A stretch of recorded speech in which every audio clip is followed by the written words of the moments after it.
इस एपिसोड की शुरुआत में हमें मुंह को दिखाया जाता है जो कि अपने मन में बोल रही होती है। मैंने ऐसा कभी नहीं सोचा था कि ये अपना आइडेंटिटी मुझे बता देगा और मेरे साथ प्लेस लेगा। ये तो अच्छा है, अब मैं सिटी बाउंड्री मैप के और भी ज़्यादा क्लोज आ चुकी हूँ। मुझे बस इसके साथ रिलेशनशिप और भी अच्छा करना होगा। तभी मुंह बोलती है, मुझे कोई ट्रेजर नहीं चाहिए, लेकिन तुम इतने सिंसियर हो, इसलिए फ्यूचर में तुम्हें कोई ऐसी चीज़ मिलती है जो तुम्हारे लिए यूजफुल नहीं है तो वो तुम मुझे दे सकते हो। जो सुनते ही जी बोलता है, बताइए मैं आपके लिए क्या कर सकता हूँ। फिर मुंह बोलती है, हाँ कुछ भी चलेगा, तुम्हें कुछ भी फ्यूचर में मिले। और वो सोच रही होती है ये इतना इम्पोर्टेंट भी नहीं है तो मैं उसे मांग सकती हूँ। जब वो दिन आएगा तो तुम अपने वादे को रखना। जो सुनते ही जी बोलता है, मैं आपको हर चीज ला के दूंगा जो आपको चाहिए। फिर मुंह बोलती है, तो ठीक है, ये प्रॉमिस रहा। फिर जी बोलता है, ठीक है। तभी ये मुंह बोलती है, मुझे थकान फील हो रहा है इतना चोट लगने के बाद, और अभी दिन भी हो गया, तुम रात तक यहीं थे, तुम्हें भी जाकर रेस्ट करना चाहिए। और तुम याद रखना, आपसे तुम गूंगे हो। जो सुनते ही जी बोलता है, नहीं, जब तक आप सो नहीं जाती मैं यहाँ से नहीं जाऊंगा। फिर वो उसे बेड पर लेटा देता है। जो देखकर मुंह बोलती है, लेकिन मेड यहाँ कभी भी आती होगी, अगर वो यहाँ आ गई तो ये एक्सप्लेन करना बहुत हार्ड होगा। और मुंह जी के कपड़े पकड़कर खींच रही होती है। तभी जी बोलता है, मैं उनके द्वारा नहीं पकड़ा जाऊंगा। फिर मुंह बोलती है, हाँ ठीक है, बस उनके द्वारा तुम पकड़े मत जाना। और सोच रही होती है ये कितना जिद्दी है। फिर हमें थोड़ी देर बाद का सीन दिखाया जाता है जहाँ मुंह सो रही होती है। फिर जी को दिखाया जाता है जो उस कमरे से बाहर जाते हुए सोच रहा होता है, अच्छे से रेस्ट करो बेवकूफ लड़की। और जैसे ही वो कमरे से बाहर जाता है, वो उसी सील को निकालते हुए बोल रहा होता है, अगर मैं इस सील को यू किंगडम के एम्परर के हाथ में दे देता हूँ तो ये फैमिली पूरी बर्बाद हो जाएगी। लेकिन येमू भी इस परिवार की एक मेंबर है तो मैं उसे चोट नहीं पहुंचा सकता। फिर अगला सीन हमें येमू और उसके नौकर का दिखाया जाता है, जहाँ पे वो नौकर बोल रही होती, लेडी आप उठ गई, क्योंकि मैं आपको ड्रेसअप कर देती हूँ। तभी मोमू उसे रोकते हुए बोलती है, नहीं, ये मैं खुद कर सकती हूँ। तुम जाकर फादर से मेरे नाम पर मेडिसिन लेकर आओ, उनसे बस कहना कि मेरा बॉडीगार्ड को ये चाहिए तो वो तुम्हें दे देंगे। जो सुनते ही नौकर बोलती है, ठीक है लेडी, और वो वहाँ से चली जाती है। इधर मुंह अपने कपड़े से एक बुक निकालते हुए बोल रही होती है, मैं तो इस ट्रेजर के बारे में भूल ही गई, ये दूसरे के द्वारा नहीं पता लगना चाहिए। और वो सोच रही होती है, मैंने उतना सारा ट्रेजर और अपना एक मांस का टुकड़ा भी खो दिया, लेकिन तुम पक्का कोई मास्टर होगे मार्शल आर्ट्स के। अगर ऐसा हुआ तो मैं सभी को हरा सकती हूँ, फिर मैं बेस्ट बन जाऊंगी। फिर वो कमरे से बाहर आते गार्डन में घूम रही होती है और सोचती है, क्या जी ने अच्छा रेस्ट किया होगा। और साओलिंग तो जी के कटे हुए जीभ को देखकर चौंक गया होगा। तभी वो दरवाजा खोलते हुए बोलती, जी और साओलिंग तुम कहाँ हो। जो देखते ही साओलिंग बोलती, लेडी हम यहाँ हैं, लेकिन जी गूंगा हो गया। तभी हम जी को देखते हैं जो साओलिंग को पीछे खींच रहा होता है। तभी मुंह सोच रही होती है, इसका रिएक्शन कुछ ज्यादा ही बड़ा नहीं है। फिर वो बोलती है, मुझे पता है जी ने एक इम्पोर्टेंट गेस्ट को ऑफेंड कर दिया था, इसलिए इसका जीभ काट दिया गया। ये सब मेरी गलती है, मैंने इसे अच्छे से प्रोटेक्ट नहीं किया। जो सुनते ही साओलिंग रोने लगता है। फिर मुंह बोल रही होती है, ये दुनिया है जहाँ कमजोर सिर्फ शिकार बनकर रह जाते हैं, अगर तुम्हें सर्वाइव करना है तो तुम्हें मेहनत करना होगा। जो सुनते ही साओलिंग बोलता है, ठीक है। और मुंह मन में बोल रही होती है, मुझे सिटी बाउंड्री मैप ढूंढना होगा जितना जल्दी हो सके, इसलिए मुझे भी मेहनत करना होगा। हालांकि इनके सोच अलग है लेकिन इनका डिटर्मिनेशन एक ही है। फिर हमें कुछ साल बाद का सीन दिखाया जाता है जहाँ जनरल ये एक नौकर को बोल रहा होता है, मुंह कहाँ है, अभी तक वो यहाँ क्यों नहीं आई। जो सुनते ही नौकर बोलती है, कोई उसे बुलाने गया है योर एक्सीलेंसी, वो आती ही होगी। तभी हम मुंह को देखते हैं, वो वहाँ आते हुए बोलती है, फादर मैंने सुना आप मुझे ढूंढ रही हैं और वो बड़ी हो गई है, मुझे लेट आने के लिए माफ कर दीजिए। जो सुनते ही जनरल बोलता है, कोई बात नहीं, तुमने कहा तुम्हें मेरा राइट हैंड बनना है, मैंने तुम्हारे मेहनत को इतने सालों में देखा है तो मैंने तुम्हें डिसाइड किया है आउटर कोर्ट में पढ़ाई करने के लिए तुम्हारे भाइयों के साथ। जो सुनते ही ये मुंह बोलती है, आपका बहुत बहुत शुक्रिया, मैं आपके एक्सपेक्टेशन पे जरूर उतरूंगी। और वो सोच रही होती है, मैंने सुना है कि येली अपने बेटे को फ्यूचर प्रिंस बनाना चाहता है, इसलिए वो बहुत सारे अच्छे अच्छे ट्यूटर को हायर किया है। मेरे लिए तो ये सही है, मैं उन दोनों को अच्छे से पढ़ा सकती हूँ और मैं उन ट्यूटर्स का बहुत अच्छा यूज कर सकती। तभी हम जनरल को देखते हैं, वो बोलता है, ठीक है आज का यहीं तक है, तुम आउटर कोर्ट में ट्यूटर से जाकर मिल सकती हो। तभी वो वहाँ से बाहर आ जाती है जहाँ पे साओलिंग बोल रहा होता है, लेडी क्या जनरल ने आपको ट्रबल किया। फिर वो उसके पास जाने लगता है तो पीछे से जी उसे पीछे खींच लेता है। जो देखते ही साओलिंग बोलता है, मुझे छोड़ो, मुझे सांस नहीं आ रही। तभी मुंह बोलती है, ठीक है रुक जाओ, फादर ने मुझे आउटर कोर्ट जाने कहा, क्या तुम दोनों मेरे साथ आना चाहोगे। तभी हमें आउटर कोर्ट का बाहर का सीन दिखाया जाता है जहाँ मुंह एक गार्ड को बोल रही होती है, सर फादर ने मुझे मेरे भाइयों के साथ पढ़ने के लिए यहाँ भेजा है। जो देखते ही वो गार्ड बोलता है, ठीक है आप अंदर जा सकती हैं।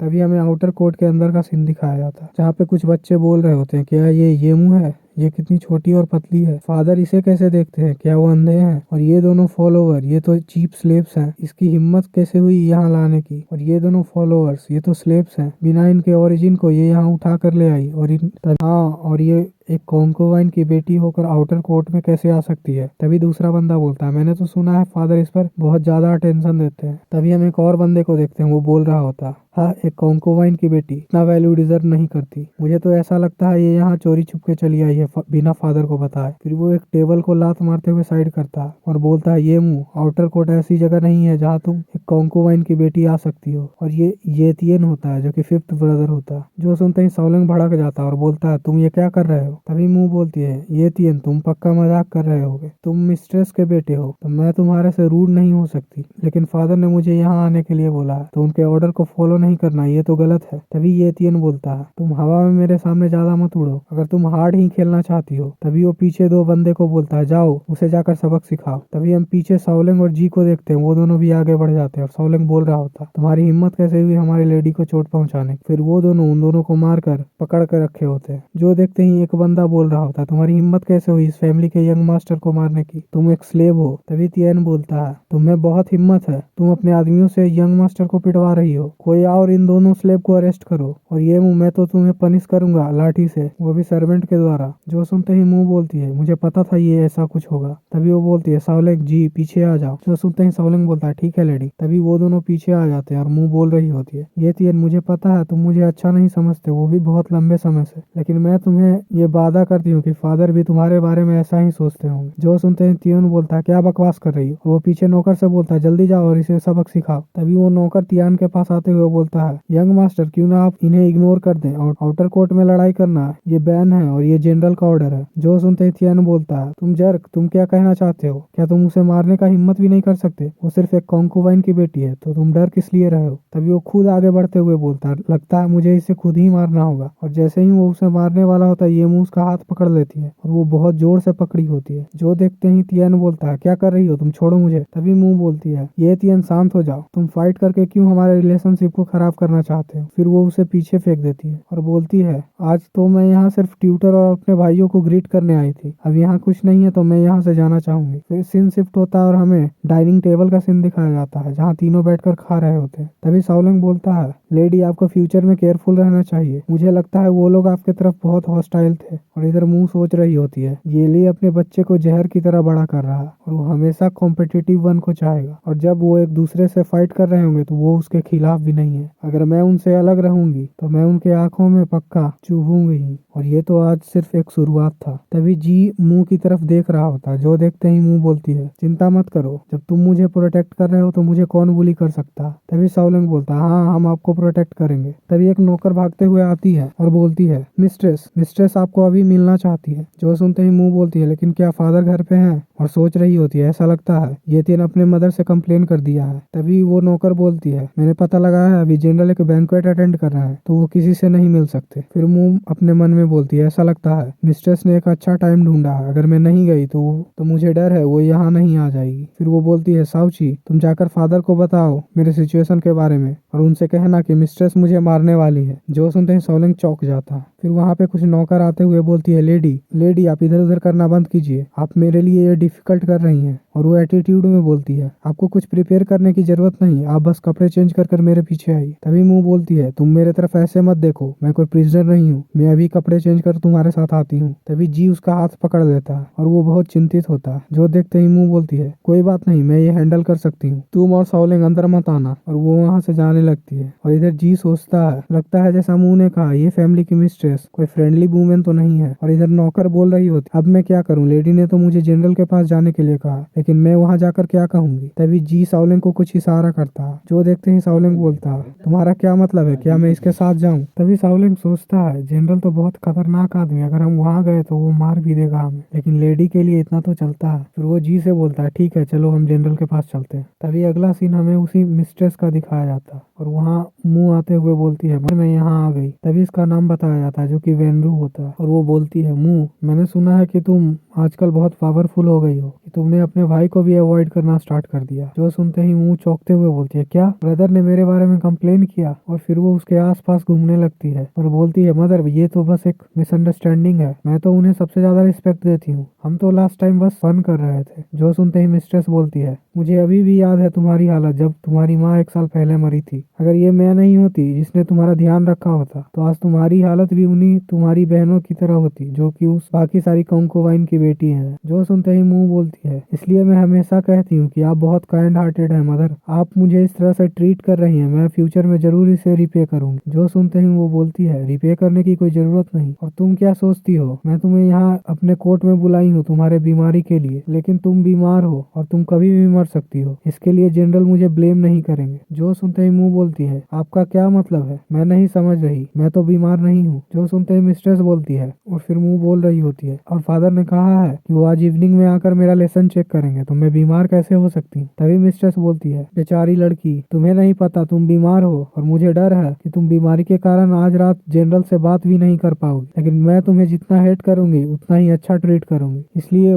मैंने तुम्हारे लिए एक टॉनिक प्रिपेयर किया। जो सुनते ही मुंह बोलती है, मैंने तो ब्रदर को थोड़ा सा ही ऑफेंड किया था, क्या इतना करना जरूरी है? मैं तो इतना दयालु हूँ कि तुम्हें जिंदा छोड़ रही हूँ, तुम्हें तो पैदा ही नहीं होना चाहिए था। फिर भी वो बोलती है, तुम्हारी मदर दोनों बिच हो, लेकिन जनरल तुम्हारे प्यार को उनकी तरफ समझेंगे, लेकिन जनरल को कैसे पता चलेगा कि तुम उनसे इतना लगाव रखती हो? इस तरह से कौन जान पाएगा कि तुम मेरे द्वारा मारी गई थी? तभी वो बोलती है, मदर दोबारा सोच लीजिए, मेरी माँ और मैं अगर एक दूसरे के बाद मरते हैं बिना किसी रीजन के तो सभी आप पर शक करेंगे। मुझे फर्क नहीं पड़ता अगर मैं एक नॉर्मल डॉटर होती कंकुबाइन की तो कोई इन्वेस्टिगेट भी नहीं करता, लेकिन मैं फादर की राइट हैंड हूँ, इसलिए उन्होंने मुझे आउटर कोर्ट भेजा था पढ़ाई करने के लिए। तभी वो गुस्सा होते हुए बोलती है, कोई आओ और इसे वो दवाई पिलाओ, हम इसके ट्रीटमेंट को डिले नहीं कर सकते। जो सुनते ही पीछे के नौकर बोल रही होती है, ठीक है मिस्ट्रेस। उतना सुनती है मुंह की वहां से भागने लगती है। जो देखते ही मिस्ट्रेस बोलती है, तुम यहाँ खड़ी क्या कर रही हो, जाकर उसे पकड़ो। तभी हमें जनरल मेंशन फ्रंट हॉल का सीन दिखाया जाता है, जहाँ साउलिंग गार्ड से बात करते हुए बोल रहा होता है, लेडी डेंजर में है। जहाँ का गार्ड बोल रहा होता है, तुम्हारी हिम्मत कैसे हुई यहाँ आने? जनरल अभी प्रिंस जाओ और कमांडेंट ल्यू के साथ अंदर बैंक्वेट में है, क्या तुम जबरदस्ती जाना चाहते हो? तुम्हें मरना है क्या? जो सुनते ही साउलिंग बोलता है, लेकिन लेडी अभी खतरे में है। और वो उस गार्ड के कपड़े को पकड़कर बोलता है, लेडी जनरल की बेटी है तो वो उसे जरूर बचाएंगे। तभी वो गार्ड बोलता है, तुम्हारा बहुत हुआ, लेडी इस मेंशन में क्या खतरे में होंगी, तुम यहाँ से निकलो, अगर तुम यहाँ फिर से ट्रबल क्रिएट करने आए तो मैं तुम्हें जेल में डाल दूंगा। और उसे पीछे धक्का दे देता है। तभी साउलिंग बोलता है, अब हम क्या करें, ये तो हमें अंदर जाने ही नहीं दे रहा। फिर जी सोचता है, ये मुंह थोड़ा तो इम्पोर्टेंट है ये लीग के लिए, लेकिन इतना भी इम्पोर्टेंट नहीं कि वो प्रिंस जाओ के साथ वेंकट छोड़कर उसे बचाने जाए, लेकिन मुझे कोई तरीका ढूंढना होगा ताकि मैं उसे याद आता है कि कमांडर ल्यू भी तो अंदर ही है। कमांडर ल्यू को आदमी बहुत पसंद है, लास्ट टाइम उसने स्लेव मंगाया था सर्व करने के लिए, तो इस बार भी जरूर मंगाएगा। तभी वो साउलिंग के कंधे पे हाथ रखता है। जो देखते हैं साउलिंग बोलता है, क्या हुआ? फिर वो उसके हाथ पे ल्यू लिखता है। जो समझते हुए साउलिंग बोलता है, तुम्हारा क्या मतलब कमांडेंट ल्यू? अरे हाँ, वो परवर्ट कमांडेंट ल्यू, वो भी तो अंदर ही है, शायद हम स्लेव बनकर अंदर जा सकते हैं, लेकिन उसका कुछ गलत इंटेंशन हुआ तुम्हारी तरफ तो वहाँ लेडी भी नहीं होंगी जो तुम्हें वहाँ बचाएंगी। अगर तुम अंदर जाओगे तो शायद तुम उसके द्वारा पकड़े जाओगे। जो सुनते ही जी उसके कंधे पर थपथपाता है। तभी साउलिंग बोलता है, ठीक है मैं तुम्हें फॉलो करूंगा, लेकिन हमें पहले अपना भेष बदलना होगा। फिर अगला सीन हमें उसे बैंकेट के अंदर का दिखाया जाता है, जहाँ जनरल एक ग्लास में शराब लिए हुए बोल रहा होता है, मैं आपको ये टोस्ट करना चाहता हूँ। तभी वो बोलता है, जितने सारे स्लेव को चुना गया उन सबको अंदर भेजो, और वो उन सब में साउलिंग और जी भी होते हैं। और कमांडेंट जैसे ही जी को देखता है वो बोलता है, क्या ये वही स्लेव नहीं है जिसे मैं हर दिन याद करता हूँ? फिर वो जनरल से बोलता है, मुझे लगा नहीं था कि आप मेरे बारे में इतना चिंता करेंगे। जो सुनते ही जनरल बोलता है, क्यों नहीं, और सोच रहा होता है ये मुंह का बॉडीगार्ड यहाँ क्या कर रहा है। तभी कमांडेंट ल्यू वहाँ जाते हुए बोलता है, मेरे प्यारे रुको, मुझे तुम्हें अच्छे से देखने दो, और उसे पकड़ने ही वाला होता है और बोलता है, मुझे लगा नहीं था कि इतने साल बाद मैं तुम्हें देखूंगा, तुम तो और भी सुंदर होते जा रहे हो। तभी हम जी को देखते हैं, वो अपने रस्सी को खोलते हुए कमांडेंट ल्यू को उठा के पटक देता है। और इधर साउलिंग बोलता है, योर एक्सीलेंसी बुरी खबर है, लेडी अभी खतरे में है, प्लीज आप उसे जाकर बचाइए। जनरल बोलता है, कमीने वो किस खतरे में होगी इस जनरल मेंशन में? और वो उसकी तरफ आगे मारने के लिए बढ़ता है। तुम दोनों यहाँ क्या मिसलीड करने आए हो, क्या तुम्हें मरना है? तभी हम जी को देखते हैं, वो उसी सील को बाहर निकाल लिया होता। जो देखते हैं जनरल थोड़ी देर के लिए सोचता है, ये तो वही जेड है, शायद ये उसे ट्रेजर हाउस से मिला होगा, क्या इस लड़के ने उसी दिन इसे चुरा लिया था और ये इसे यूज करना चाहता है मुझे थ्रेटन करने के लिए? फिर वो उसे छीन लेता और उसका गला पकड़कर ऊपर उठा देता। फिर जी प्रिंस की तरफ इशारा करता। तभी हम उस प्रिंस को देखते हैं, वो बोलता है ये छोटा लड़का कुछ कहना चाहता है मुझसे लगता है। और इधर हम जनरल को देखते हैं, वो सोच रहा होता है तुम मरते हुए भी इतना ओबीडियंट नहीं हो, क्या इसके पास कुछ और है जो ये प्रिंस को दे सकता है मुझे थ्रेटन करने के लिए, या फिर मुझे इसे अभी मार देना चाहिए जिससे मुझे इससे कोई खतरा नहीं होगा। तभी प्रिंस बोलता है जनरल इतना गुस्सा मत होइए, ये छोटा लड़का बहुत इंटरेस्टिंग है, आप इसे कुछ कहने क्यों नहीं देते, पता नहीं ये क्या पहेली खेल रहा है। तभी जनरल बोलता है कुछ नहीं, ये दोनों बच्चे मेरी बेटी के बस सर्वेंट हैं और ये कहने आए हैं कि मेरी बेटी खतरे में है, तो मैं इन्हें टेस्ट कर रहा था बस, ये सही है या नहीं। फिर वो जी को छोड़ देता है और वो बोलता है ये बच्चा तो गूंगा है, ये बोल भी नहीं सकता। उसी समय सॉलिंग बोलता है योर एक्सीलेंसी जल्दी जाइए, लेडी खतरे में है, हम उनकी मदद नहीं कर पाए इसलिए हम यहाँ जबरदस्ती घुसा। जो सुनते ही जनरल प्रिंस से बोलता है ठीक है, मुझे मेंशन में कुछ काम करना है इसलिए मैं यहाँ से जाना चाहूंगा, आप यहाँ एंजॉय कर सकते हैं। तभी जनरल जी और सॉलिंग वहाँ से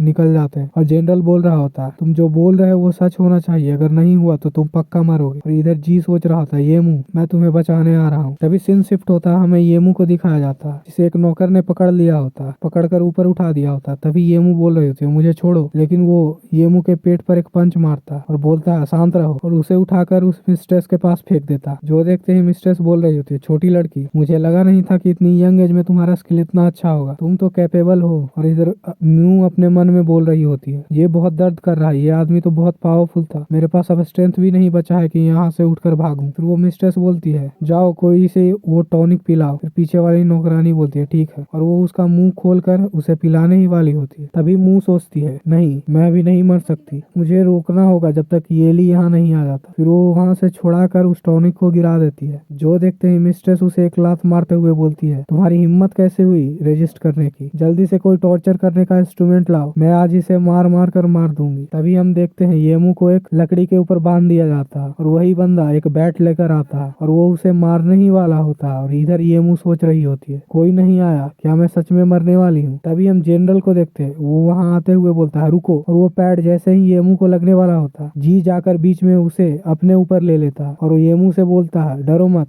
मैं यहाँ आ गया। और इसी के साथ ये एपिसोड यहीं पे खत्म होता है। अगर आपको इसका नेक्स्ट पार्ट चाहिए तो आप कमेंट करके बता सकते हैं, और इस वीडियो को लाइक कर दीजिए और चैनल को सब्सक्राइब कर दीजिए। Thank you.